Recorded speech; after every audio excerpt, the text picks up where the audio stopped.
ఆధ్యాత్మిక ప్రేక్షకులకు నమస్కారం. గ్రహబలం కార్యక్రమానికి స్వాగతం. ప్రపంచవ్యాప్తంగా కుల మత భేదం లేకుండా అందరూ విశ్వసించేది జ్యోతిష్యం. మన నిత్య జీవితంలో గ్రహ గమనాల ప్రభావం ఎంతగానో ఉంటుంది. వీటి అనుగుణంగా అదృష్టం దురదృష్టం వెంటాడుతూ ఉంటుంది. సో మన జాతక పరంగా ఎటువంటి నిర్ణయాలు తీసుకోవాలి, గ్రహస్థితిని బట్టి ఎటువంటి పరిహారాలు పాటించాలో చక్కటి పరిష్కారాలు తెలియజేయడానికి మనతో ఉన్నారు ప్రముఖ జ్యోతిష్యులు బ్రహ్మశ్రీ నందిబట్ల శ్రీహర్ శర్మ గారు. వారిని అడిగి మరిన్ని వివరాలు తెలుసుకుందాం. నమస్కారం గురువుగారు. వాగర్థావివ సంపృక్తౌ వాగర్థ ప్రతిపత్తయే జగతః పితరౌ వందే పార్వతీ పరమేశ్వరౌ. ఆదిత్యాయ చ సోమాయ మంగళాయ బుధాయ చ గురుశుక్ర శనిభ్యశ్చ రాహవే కేతవే నమః. శృంగేరి జగద్గురు పీఠాధిపతులకి కంచి పీఠాధిపతులకి నమస్కారములు తెలియజేసుకుంటూ కార్యక్రమాన్ని ప్రారంభిద్దాం. గురువుగారు, ఈరోజు చంద్రగ్రహణం ఏ రాసుల వారి మీద ఉంది, వాటికి మీ ఆధ్వర్యంలో ఎటువంటి పరిహారాలు జరుగుతున్నాయో వివరిస్తారా? చంద్రగ్రహణం ఈ రోజున మనకు పౌర్ణమి తిథి కానీ నిన్ననే అమెరికా ఆ ప్రాంతంలో నివసిస్తున్నటువంటి వారికి, అలాగే United Kingdom, Turkey, Antarctica, Atlantic మహాసముద్ర తీరము, అలాగే కొన్ని ప్రాంతాలలో ఏషియాలోని, యూరోప్లోని అన్ని దేశాలు, ఏషియాలోని కొన్ని ప్రాంతాలలో కొన్ని దేశాలలో ఈ యొక్క పాక్షిక చంద్రగ్రహణ ప్రభావం అనేటువంటిది జరిగిపోయింది. అయితే ఈ యొక్క చంద్రగ్రహణం అనేటువంటిది మన భారతదేశంలో కనిపించదు. అయితే భారతదేశ కాలమానాన్ని కనుక మనం అన్వయించుకున్నట్లయితే ఈ రోజున ఉదయం 6:11 నుంచి 10:47 వరకు మనకు ఈ యొక్క కాలమానాన్ని అనుసరించి మనకు ఉజ్జాయింపుగా చెప్పవచ్చు. కాబట్టి ఈ యొక్క చంద్రగ్రహణ ప్రభావం అనేటువంటిది మనకు ప్రాంతంలో కనిపించదు కాబట్టి నియమాలు మాత్రం పాటించాల్సినటువంటి అవసరం లేదు. కాకపోతే ఈ యొక్క చంద్రగ్రహణం అనేటువంటిది మీనరాశిలో మనకు ఏర్పడుతుంది కాబట్టి మీనరాశిని బేస్ చేసుకొని కొన్ని రాశులలో జన్మించినటువంటి వారికి కొంత విపత్తుల సమస్యలు అనేటువంటివి అధికమవుతాయి. పెద్ద ఇబ్బందులంటూ ఏమీ జరగవు. ఇవి ప్రకృతిలో ఏర్పడేటువంటి మార్పులు కాబట్టి ప్రకృతిలో ఉన్నటువంటి కొన్ని సంఘటనలు చోటు చేసుకుంటాయి. కొంత జననష్టం జరిగేటువంటి అవకాశాలు ఉంటాయి. ఎందుకనంటే ఒకే నెలలో 2 గ్రహణాలు అనేటువంటివి ఏర్పడుతున్నాయి. ఈ యొక్క భాద్రపద పౌర్ణమి రోజున పాక్షిక చంద్రగ్రహణం ఏర్పడితే అక్టోబర్ 2వ తారీఖు రోజున పితృపక్షాలలో మహాలయ అమావాస్య రోజున ఖండాగ్రాస సంపూర్ణ సూర్యగ్రహణం అనేటువంటిది ఏర్పడుతుంది. కాబట్టి మహాభారత యుద్ధ కాలంలో కూడా జననష్టం జరగడానికి గల కారణము ఒకే నెలలో 2 గ్రహణాలు ఏర్పడినటువంటి ప్రభావము. కాబట్టి ఈ యొక్క ఒకే నెలలో 2 గ్రహణాలు అనేటువంటివి తరచుగా ఏర్పడవు, అరుదుగా ఏర్పడుతూ ఉంటుంటాయి. కాబట్టి దీని ప్రభావం వలన కొన్ని ఇబ్బందికర పరిస్థితులు భవిష్యత్తులో ప్రపంచవ్యాప్తంగా ఉంటాయి. అయితే ఈ యొక్క చంద్రగ్రహణం అనేటువంటిది అమెరికా తదితర దేశాలలో, అమెరికా మొత్తం కూడాను, అలాగే సూర్యగ్రహణం కూడా మొత్తము ఈ యొక్క అమెరికా ప్రాంతంలో కూడా సూర్యగ్రహణం ఏర్పడుతుంది. కాబట్టి 2 గ్రహణాల్లో మోస్ట్ ఎఫెక్ట్ కంట్రీ ఏదయ్యానంటే అమెరికా ప్రాంతము. కాబట్టి ఈ అమెరికా వ్యాప్తముగా నివసిస్తున్నటువంటి ప్రజలు, ముఖ్యంగా మన తెలుగు వాళ్ళు ఈ యొక్క చంద్రగ్రహణ ప్రభావాన్ని అనుసరించి కొన్ని నియమాలు అనేటువంటివి పాటించుకోవాలి. కాబట్టి మా పీఠం ఆధ్వర్యంలో ఈ రోజున మధ్యాహ్నం 3 గంటలకి చంద్రగ్రహణ దోష నివారణ కార్యక్రమాలు జరుగుతున్నాయి. కాబట్టి అవకాశం ఉన్న వాళ్ళు మీ గోత్రనామాదులు కార్యక్రమ తదనంతరం కాంటాక్ట్ చేసి పూర్తి వివరాలు తెలుసుకోవచ్చు. గురుగారు కాలర్ లైన్లో ఉన్నారు. హలో అండి, నమస్కారం అండి. హలో, నమస్తే అండి. మీరు ఎవరి గురించి తెలుసుకోవాలనుకుంటున్నారు? మా కోడలు గురించి, మేనకోడలు గురించి. మీ కోడలు డేట్ ఆఫ్ బర్త్ చెప్తారా? 21/12/94. టైం 7:30. ఒకసారి డేట్ ఆఫ్ బర్త్ మళ్ళీ చెప్తారా? మీ వాయిస్ ఆడిబుల్ గా లేదండి, కొంచెం గట్టిగా మాట్లాడండి. డేట్ ఆఫ్ బర్త్ మళ్ళీ చెప్పండి. 21/12/1994. 21/12/1994. 7:30 AM. సమయం 7:30 AM పొద్దున. ఓకే, ఉదయం 7:30 గంటలకు. హైదరాబాద్. ఓకే, ఓకే, గురువు గారితో మాట్లాడండి. మాట్లాడండి ఆయన. స్వామి నమస్కారం. మా మేనగోడల గురించి మ్యారేజ్ గురించి. ఓకే, ఈ అమ్మాయి జాతకాన్ని ఇంతకుముందు ఎక్కడైనా చూపించారండి? అంటే ఇక మా చిలవాళ్ళు చూపించారు కానీ నాకు అంత ఐడియా లేదు దాని గురించి. ఓకే, ముఖ్యంగా ఈ అమ్మాయికి కాలసర్పదోషము కానీ కుజదోషము కానీ లేనటువంటి జాతకం కాబట్టి కుజదోషం లేనటువంటి అబ్బాయితో వివాహం చేయాలి. పుష్యమి నక్షత్రం, ఇక చిత్త, ధనిష్ట, మృగశిర ఈ 3 నక్షత్రాల వాళ్ళతో వివాహము చేయకూడదు నియమం. ఇక ఈ అమ్మాయి సంపూర్ణముగా గురు వర్గానికి చెందినటువంటి అమ్మాయి కాబట్టి మీనం, మేషం, కర్కాటకం, సింహం, వృశ్చికం, ధనుస్సు ఈ రాశులలో కానీ మరియు ఈ లగ్నాలైతే మరీ మంచిది. ఈ లగ్నాల్లో జన్మించినటువంటి అబ్బాయితో వివాహం జరిగితే మంచిది. మళ్ళీ ఒకసారి చెప్తున్నాను, మీనం, మేషం, కర్కాటకం, సింహం, వృశ్చికం, ధనుస్సు. ఇక ఈ అమ్మాయి జాతకరీత్యా ప్రస్తుతం గోచార గురుడు అనుకూలిస్తేనే ఎవరికైనా కానీ వివాహం జరగడానికి ఆస్కారం ఉంటుంది. అలాగే నడుస్తున్నటువంటి దశానాథుడు, అంతర్దశనాథుడు కూడా అనుకూలించాలి. ప్రస్తుతం కేతు మహాదశలో శుక్రుని యొక్క అంతర్దశ 2024 నవంబర్ వరకు ఉంటుంది. తదనంతరం 2024 నవంబర్ నుంచి వచ్చే సంవత్సరం మార్చి వరకు ఈ యొక్క సంబంధించినటువంటి రవి మహాదశ, రవి అంతర్దశ కేతువులో చంద్రుని అంతర్దశ వచ్చినప్పుడు ఈ అమ్మాయికి వివాహం జరుగుతుంది. అంటే వచ్చే సంవత్సరం మార్చి తర్వాత ఈ అమ్మాయికి అనుకూలమైనటువంటి వివాహ సమయం మాత్రం. ఇక గమనించుకున్నట్లయితే అంటే ఇప్పటికి 94లో పుట్టినటువంటి అమ్మాయికి ఇప్పటికీ వివాహం కాలేదంటే ఎందువల్ల ఆలస్యం అవుతుంది అనేటువంటిది చూసుకున్నట్లయితే వివాహ స్థానాధిపతి అయినటువంటి బుధుడు అస్తంగత దోషం చెంది ఉన్నాడు. ఈ కారణం చేతనే ఈ అమ్మాయికి ప్రధానంగా వివాహ ప్రయత్నాల్లో ఆటంకాలు. కావున ఒకే పరిహారం చక్కగా చేసుకోవచ్చు. బుధవారం రోజున బుధ హోరలో మధ్యాహ్నం 1 గంట టు 2 మధ్యలో ఉంటుంది. ఆ రోజున బెల్లం నీటిలో నానబెట్టినటువంటివి పెసలని ఆవుకి తినిపించండి. ఈ విధంగా ఒక 11 బుధవారాల పాటు చేయండి. అలాగే ప్రతిరోజు సాయంకాలం తులసి చెట్టు దగ్గర ఆవు నేతితో దీపారాధన చేసి విష్ణు సహస్రనామ పారాయణం ఒక 41 రోజుల పాటు చేయండి. ఈ అమ్మాయి జాతకంలో ఉన్నటువంటి దోషం తొలగిపోతుంది. కుజదోషము లేకపోవడమే ప్రస్తుత కాలంలో ఉన్నటువంటి అబ్బాయిలకైనా అమ్మాయిలకైనా వివాహ సంబంధాలు కుదరడం తక్కువగా ఉంటాయి. ఎందుకంటే కుజదోషం ఉన్నవాళ్ళు 70% మంది, లేని వాళ్ళు 30%. కాబట్టి ఆ లేని 30%లో సంబంధాలు అనేటువంటివి కుదరడం కాస్త కష్టతరంగా ఉంటుంది. కాబట్టి చక్కగా చెప్పినటువంటి విధానంగా పాటించండి, మంచి జరుగుతుంది. శుభం భూయాత్. గురుగారు మరో కాలర్ ఉన్నారు. హలో హలో హలో నమస్తే అండి. నమస్తే మేడం. నమస్తే, మీరు ఎవరి గురించి తెలుసుకోవాలనుకుంటున్నారు? నా గురించి మీ డేట్ ఆఫ్ బర్త్? 29/6/91. 79. 29/6/91. ఓకే. సమయం? రాత్రి 8:10. ప్లేస్ చెప్తారా? పాలకొల్లు. ఓకే, గురుగారితో మాట్లాడండి. ఆయన. నమస్తే. ఆయుష్మాన్ భవ. మీ యొక్క జన్మించిన సంవత్సరం ఒకసారి చెప్పండి. 97 91? 91 సార్. 91. స్పష్టంగా చెబితే, ఎందుకంటే ఆ లాస్ట్ ఒక అక్షరం మింగేసేశారు మీరు. చెప్పండి. 29 జూన్ 91 అండి. ఏం తెలుసుకుందామని మీ యొక్క జాతకరీత్యా? ప్రజెంట్ చిన్న ఇంటర్నెట్ షాప్ రన్ చేస్తున్నానండి. మ్యారేజ్ గురించి, ఫ్యూచర్ గురించి. ఏం షాప్ రన్ చేస్తున్నారండి? ఇంటర్నెట్ షాప్ అండి. ఇంటర్నెట్. ఓకే. ప్రస్తుతం రాహు మహాదశ 2025 డిసెంబర్ వరకు రాహు మహాదశ ఉన్నటువంటిది. ఈ రాహు మహాదశలో 2024 సంబంధించి సంవత్సరం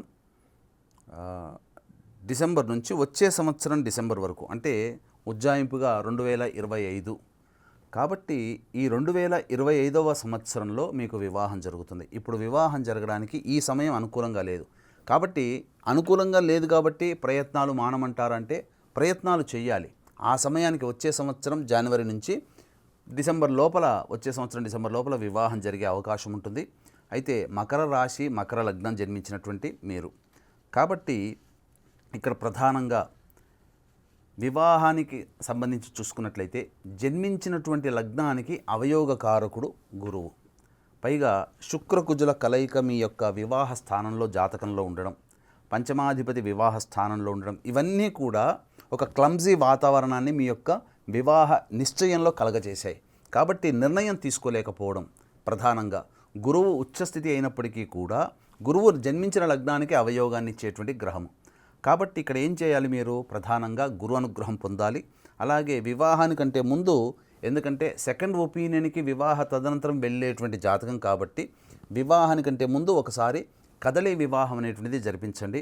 ఇక గురువుకి, కుజుడికి, శుక్రుడికి జపతర్పణ హోమాది కార్యక్రమాలు జరిపించి గురుగ్రహానికి సంబంధించి ప్రతి గురువారం నాడు ఉపవాస నియమాన్ని పాటిస్తూ గురువారం రోజున దత్తాత్రేయ స్వామికి, గురువు అంటే గుర్తుపెట్టుకోండి, శ్రీపాద వల్లభులు, నృసింహ సరస్వతి స్వామి, గాణుగాపూర్, పిఠాపురం శ్రీపాద వల్లభులు మరియు దత్తాత్రేయులు, ఈ ముగ్గురు మాత్రమే మనకు ప్రత్యక్ష గురు స్వరూపులు, దత్తాత్రేయ అవతార స్వరూపులు.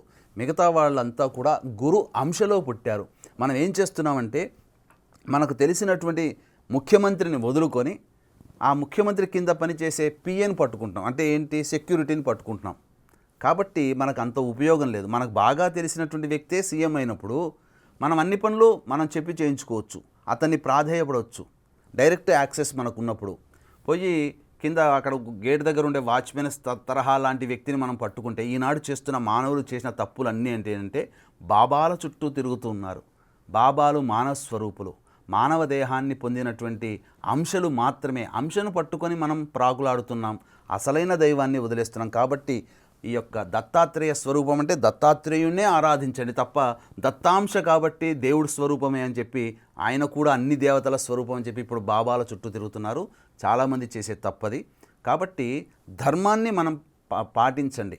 మన ఇష్టం ఉండవచ్చు, మనకు మంచిగా సంతోషం అనిపించవచ్చు, ఇష్టాన్ని మనం ప్రదర్శించుకోనవసరం లేదు. దేవతా పూజలలో శాస్త్రం ఏం చెప్పిందో అదే పాటిస్తే మనకు మంచి జరుగుతుంది.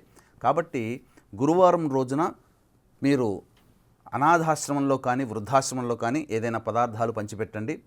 ఈ చెప్పినటువంటి విధంగా గురువుకి, కుజుడికి, శుక్రుడికి జపతర్పణ హోమాది కార్యక్రమాలు చేయండి, మంచి జరుగుతుంది. శుభం భూయాత్. గురుగారు మరో కాలర్ ఉన్నారు. హలో. హలో, నమస్కారం అమ్మా. నమస్కారం అండి. మీరు ఎవరి గురించి తెలుసుకోవాలనుకుంటున్నారు? మా అబ్బాయి పెళ్లి గురించి అమ్మా. ఓకే, మీ అబ్బాయి date of birth, time, place చెప్పండి, గురువుగారు చెప్తారు. టైం చెప్తారా? డేట్ ఆఫ్ అయితే ఒక అమ్మాయి ఫోటో వచ్చిందమ్మా. ఈ ఇద్దరికి పెళ్లి చేద్దాం నిర్ణయించుకున్నాం. ఎలా ఉంటుంది, చేయొచ్చా లేదా ఒకసారి చెప్దాం ఓకే ఓకే, చెప్పండి. మీ అబ్బాయి డేట్ ఆఫ్ బర్త్ చెప్తారా? 1990 జనవరి 18. టైం? టైం రాత్రి 10 గంటల 10 నిమిషాలకి. ప్లేస్? జన్మించింది ఖమ్మం. ఓకే, గురువుగారితో మాట్లాడండి. మాట్లాడండి ఆయన. గురుగారు నమస్కారం, మీ పాదాలు నమస్కారం అండి. ఆయుష్మాన్ భవ, శివాయ నమః. అబ్బాయికి అమెరికా నుంచి వచ్చాడు. ఒక 3 నెలలు అయింది. ఒక వివాహం కోసం ఒక సంబంధం వచ్చింది. ఓకే, అబ్బాయిది తులారాశి, చిత్తా నక్షత్రం, 3వ పాదం, కన్యా లగ్నం. అమ్మాయి పేరు కరిష్మా. మార్చి 17 పొద్దున 5:15కు జన్మించింది నెల్లూరులో. మార్చి 17 సంవత్సరం చెప్పలేదండి. మార్చి 15 సంవత్సరం. క్షమించండి, మార్చి 17 5:15కి, సంవత్సరం 97, నెల్లూరులో. 5:15 ఎప్పుడు, ఉదయమా రాత్రా సాయంత్రమా? ఉదయం అండి, ఉదయం. ఓకే ఓకే, అంటే ఈ ఇద్దరి జాతకాన్ని ఇంతకుముందు ఎక్కడైనా చూపించారా, కుదురుతుందా లేదా అని చెప్పి? నిన్ననే వచ్చింది. ఓకే, పక్షాలు కాబట్టి అలాగే ఇంకొక ప్రశ్న, ఒకవేళ వివాహం నిశ్చయించుకున్నచో ఇప్పుడు మాడాపక్షం కాబట్టి ఎప్పుడు నిర్ణయించి బాగుంటుంది, మాడాపక్షం చేయొచ్చు, పిట్టు తరపున చేయొచ్చా, అది కూడా దయచేసి చెప్పగలని. తప్పకుండా నాయన, తప్పకుండా. ఇప్పుడు ఈ అమ్మాయిది వచ్చేసేసి ఆరుద్ర నక్షత్రం, మిథున రాశి, కుంభలగ్నం. మీ అబ్బాయిది వచ్చేసేసి కన్యా లగ్నము మరియు తులారాశి. మిథున రాశికి తులారాశికి పంచమ నవమ స్థానము అనేటువంటిది కుదిరింది కాబట్టి లక్ష్మీనారాయణ యోగం అంటారు.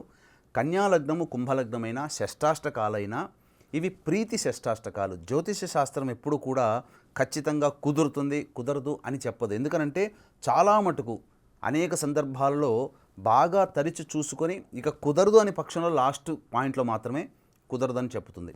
కాబట్టి ఇక్కడ ఏంటంటే మన జ్యోతిష శాస్త్రం మనిషి భవిష్యత్తును కోరుకుంటుంది.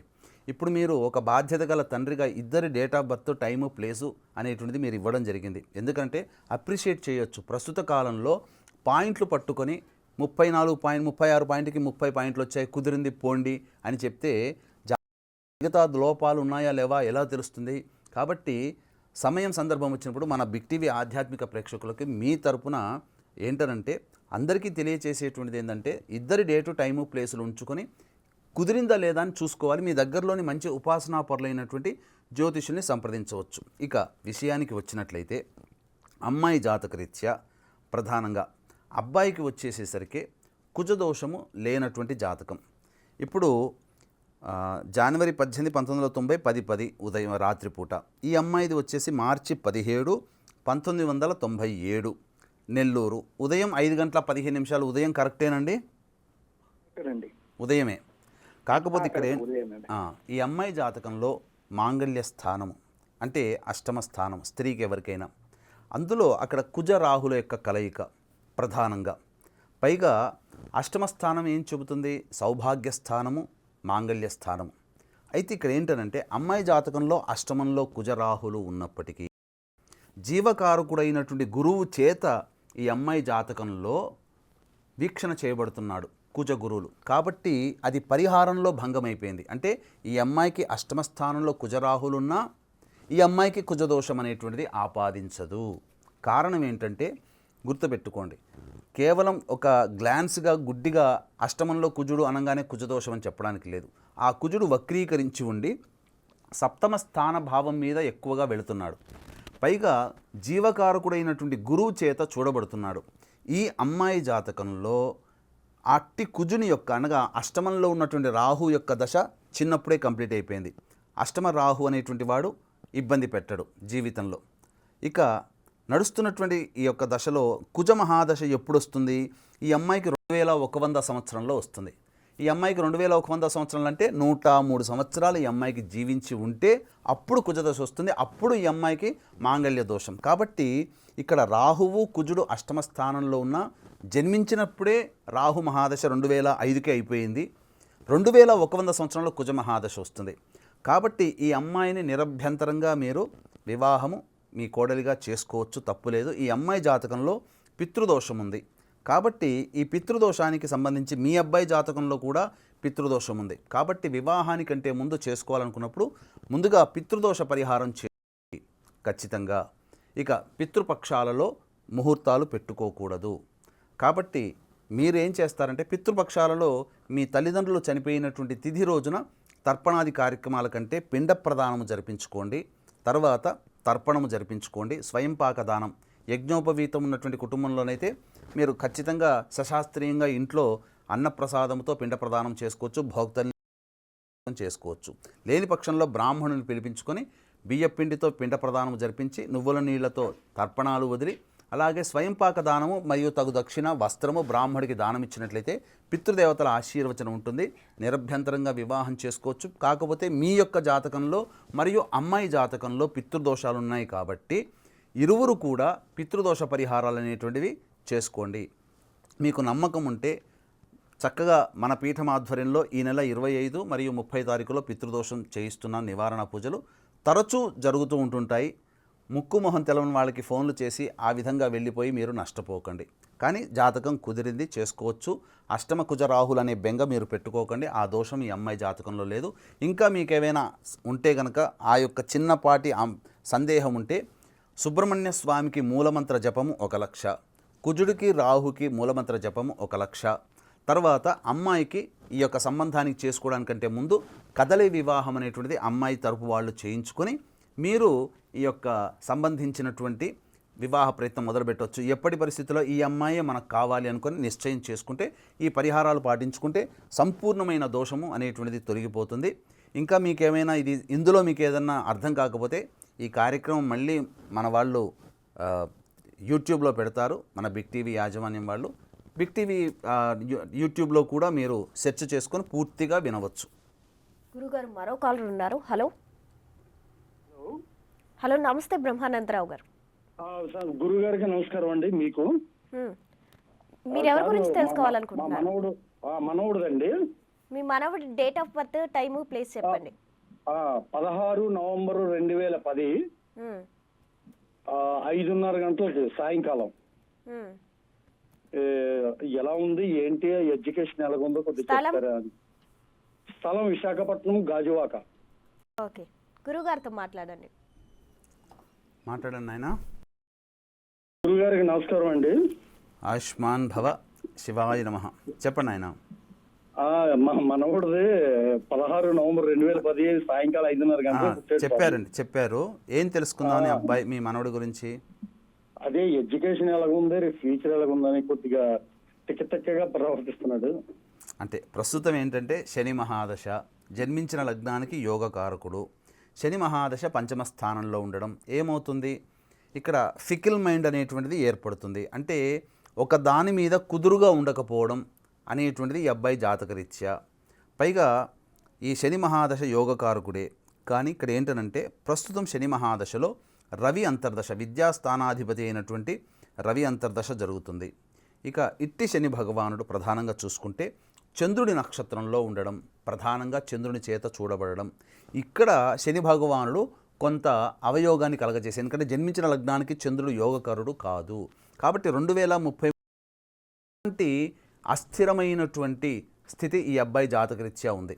కాబట్టి ఇక్కడ ఏం చేస్తారంటే మీరు జాతకరీత్యా ప్రధానంగా చంద్రుడికి, శనికి మరియు రవికి జపతర్మాది కార్యక్రమాలు అనేటువంటివి జరిపించండి.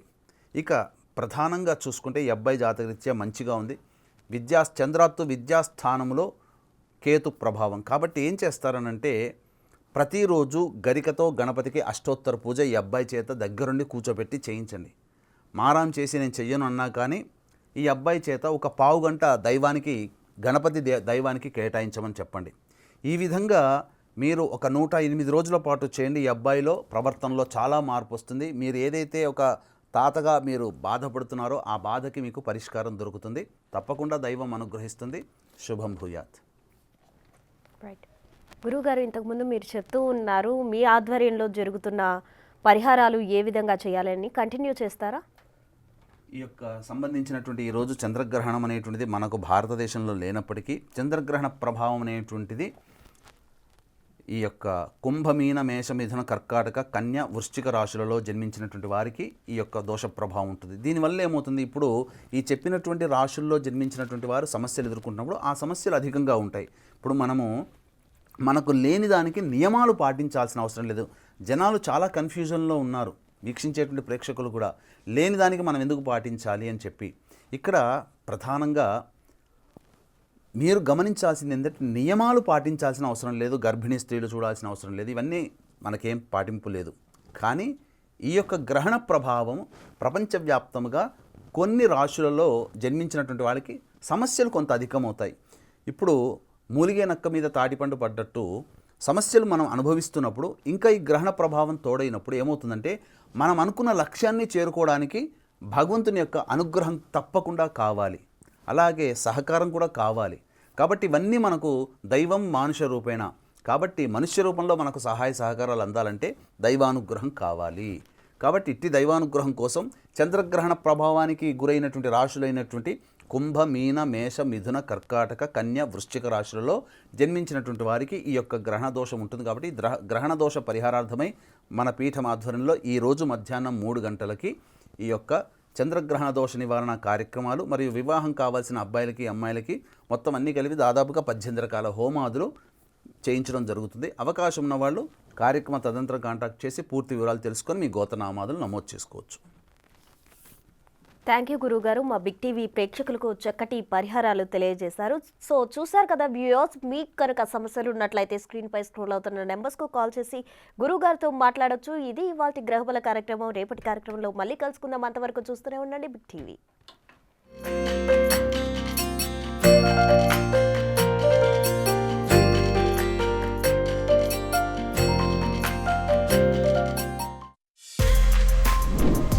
For more videos like this, subscribe Big TV channel.